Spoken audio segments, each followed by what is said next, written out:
నా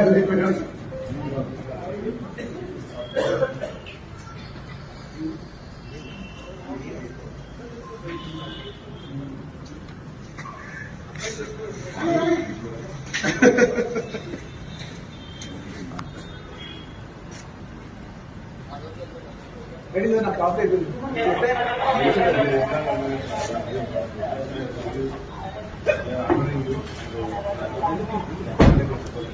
సార్ మీరు ఏం ఆర్డర్ చేయండి, ఏం ఆర్డర్ చేయండి. ఎందుకంటే అర్థం మార్చుకుంటారు బయట ఒక మనిషి పంపించమంటే సార్ నాకు తీసుకెళ్తాం తప్పలేదు, వెళ్తాం తప్పలేదు కాదు, దాంట్లో తప్పలేదు. అది బెడ్రూమ్ బయటకు వచ్చి బెడ్రూమ్ నుంచి వెళ్ళిపోతాం స్కూల్ నుంచి వాళ్ళని చేశారు. అది ఇది మీకు తప్పకుండా నేను చెప్తున్నా, ఇది మంచి విషయం కాదు.